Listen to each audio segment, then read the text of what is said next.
Good morning and welcome to The Morning Bell. I'm Robert, joined by Lizzie and Steve. It's Wednesday, February 18th, and we have a lot to cover today. Lizzie, what are the main themes you're seeing in today's news? Thanks, Robert. Well, the dominant story this morning is the continued pressure on stocks and futures, though we're seeing some relief as AI technology concerns start to ease. Investors are in a bit of a holding pattern ahead of the Federal Reserve's meeting minutes release, which should give us more clarity on their thinking around rate policy. What's particularly interesting is the movement in gold, which opened below $4,900 this morning, as traders position themselves ahead of not just the Fed minutes, but also the PCE data that's coming. On the corporate side, we're seeing some notable rotation happening. Billionaires' low tax rates are becoming a bigger economic conversation, and we're watching Berkshire Hathaway pared down its Apple and Bank of America stakes, while adding a position in the New York Times. The big picture here is that markets are trying to find their footing after the software sell-off we've been experiencing. And there's this broader question about whether we're seeing a fundamental shift in how investors value tech versus traditional defensive plays. That's a significant development. How are you reading the market's interpretation of this rotation? The market's telling us something important here. When you see Berkshire reducing mega-cap tech exposure and moving into media assets, and when you see stocks rising, even as AI jitters persist, it suggests investors are becoming more selective and valuation conscious. The rotation from overvalued tech into consumer staples and defensive names isn't panic selling. It's strategic repositioning. What traders need to watch is whether this Fed minutes release confirms a more dovish stance, or if they're still concerned about inflation persistence. The fact that gold is pulling back below 4,900 tells me there's some expectation that the Fed might signal they're comfortable with current policy, which would be dollar supportive. For trading opportunities, I'm watching the consumer defensive space closely, particularly retailers that have proven pricing power. The other angle is energy, where oil prices are climbing as traders monitor potential US actions regarding Iran and developments in Ukraine. That geopolitical premium is back in play, and Texas oil drillers pivoting to data center revenue streams shows how traditional energy is adapting to the AI infrastructure boom. The key for traders right now is to avoid chasing momentum and instead focus on companies with strong fundamentals that can weather both inflation concerns and potential economic slowdown. That selectivity is going to be key. Steve, let's get into the economic numbers. What's the picture looking like? Thanks, Robert. We've got three important releases hitting today that should give us a clearer picture of the economy's health. Starting with housing data, we're getting housing starts and building permits numbers this morning. Looking at the recent history, we saw actual housing starts come in at 1.246 million in January and building permits at 1.306 million. So we're watching to see if the housing sector is maintaining momentum or starting to cool off given the interest rate environment. The more significant release today is durable goods orders, where the forecast is calling for 2% growth compared to the previous reading of 5.3%. That's a notable deceleration from January's strong 5.3% reading, which itself beat expectations of 3.7%. This matters because durable goods orders are a leading indicator for manufacturing activity and business investment. If we come in below that 2% forecast, it could signal that companies are pulling back on capital expenditures amid economic uncertainty.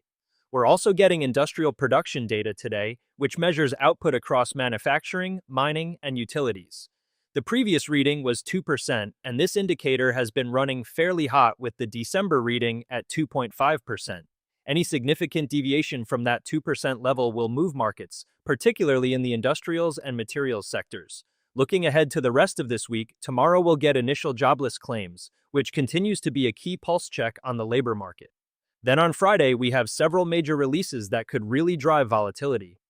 GDP data is expected to show 3% growth compared to the previous 4.4%, which would represent a meaningful slowdown in economic activity. We're also getting the Personal Consumption Expenditures Price Index with a forecast of 0.3% compared to the previous 0.2% reading. That's the Fed's preferred inflation gauge, so any upside surprise there could reinforce concerns about sticky inflation. Consumer Confidence Index is forecasted at 57 versus the previous 56.4, and University of Michigan Consumer Sentiment is also expected at 57 versus 56.4. Both of these sentiment indicators have been gradually improving but remain at relatively subdued levels historically. Finally, we'll see trade balance data tomorrow with a forecast of negative $56 billion compared to the previous negative $56.8 billion. The overall picture from this week's data should tell us whether the economy is achieving the soft landing the Fed has been aiming for, or if we're seeing more concerning signs of slowdown that might prompt a policy response. Those are some critical data points that could really move markets. Lizzie, let's shift to our stock of the day. We're looking at Walmart, and the timing is particularly interesting given they report earnings tomorrow. What's your analysis? Walmart is in a fascinating position right here, Robert. The stock is currently trading at $128.85, which puts it just 4.3% below its 52-week high of $134.69. Year to date, the stock is up 14.27%, and over the past year, it's gained 25.35%. That's impressive performance for a traditional retailer, but here's where it gets interesting. The company has successfully transformed itself from a discount retailer into what the market is now viewing as a tech-enabled retail platform. That January move from the NYSE to the Nasdaq 100 wasn't just symbolic. It reflected Walmart's evolution with automated warehouses, AI-driven marketing, and a robust e-commerce platform that's been capturing market share from both value-conscious shoppers and high-income customers through same-day delivery expansion. Now, let's talk valuation because this is critical. Walmart is trading at a price-to-earnings ratio of 45.05. For context, traditional discount retailers typically trade between 15 and 25 times earnings, so Walmart is commanding an 80 to 125% premium to its peer group. That forward PE of 43.48 tells us the market isn't expecting significant earnings growth to compress that multiple. It's pricing in the sustainability of Walmart's tech transformation. The consensus analyst target is $129.03, which gives us essentially zero upside from current levels. That's a red flag. When you have 40 analysts with a strong buy rating, but the stock is already at their price target, it means all the good news is priced in. So we're looking at a valuation that's already reflecting a lot of optimism. What about tomorrow's earnings? What should investors be watching for? Tomorrow's Q4 earnings release is the critical catalyst here. And options markets are pricing in a potential 5% move in either direction, which would put the stock either above $135 or down around $122. What investors need to focus on is whether Walmart can justify that 45 times earnings multiple. Specifically, watch for same-day delivery growth metrics, high-income customer acquisition numbers, and most importantly, margin expansion from their technology investments. The bull case is that Walmart continues to prove it's not just a retailer, but a logistics and technology company that happens to sell consumer goods, similar to how Amazon is viewed. If they show that automation and AI are actually improving margins while driving top-line growth, the stock could break above 135 and potentially reach 140 by year-end. The bear case is more concerning. At 45 times earnings, any disappointment in guidance or indication that technology investments aren't translating to sustainable competitive advantages could trigger significant multiple compression back toward 30 to 35 times earnings. That would imply a 20 to 30% downside, potentially taking the stock down to the low hundreds. Given the current risk-reward setup, my view is that existing shareholders should hold through earnings, given Walmart's strong fundamentals and market leadership position.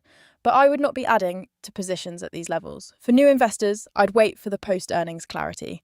If the stock pulls back to that 122 to 125 range on any disappointment, that would be a more attractive entry point with better risk-reward. If earnings beat and the stock breaks decisively above 135 with strong guidance, then momentum buyers might find opportunity. But you're paying up for perfection at that point. The key question is whether Walmart's tech transformation is real and sustainable, or if the market has gotten ahead of itself.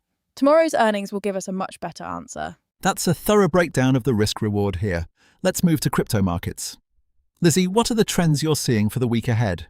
The crypto market is showing some interesting divergence right now, Robert. Bitcoin is trading in a mixed sentiment environment. On the positive side, we saw Michael Saylor's strategy purchase $168 million worth of Bitcoin last week. And European banking giant Intesa Sanpaolo disclosed $100 million in Bitcoin ETF holdings. Abu Dhabi sovereign wealth funds are holding over $1 billion in Bitcoin ETFs, which shows continued institutional appetite. However, we're seeing some warning signs. Bitcoin ETFs logged $105 million in outflows recently, and the negative funding rate is flashing a caution signal. The technical picture shows Bitcoin struggling to hold above $70,000. With analysts identifying potential for another 20% drop if that level fails as support. New whale buyers appear to be underwater on their positions, which could create selling pressure. The key factor to watch is Bitcoin's correlation with tech stocks. Arthur Hayes has been warning that Bitcoin's divergence from tech is a fire alarm for traditional markets, and with macro headwinds building, that 70,000 level is critical.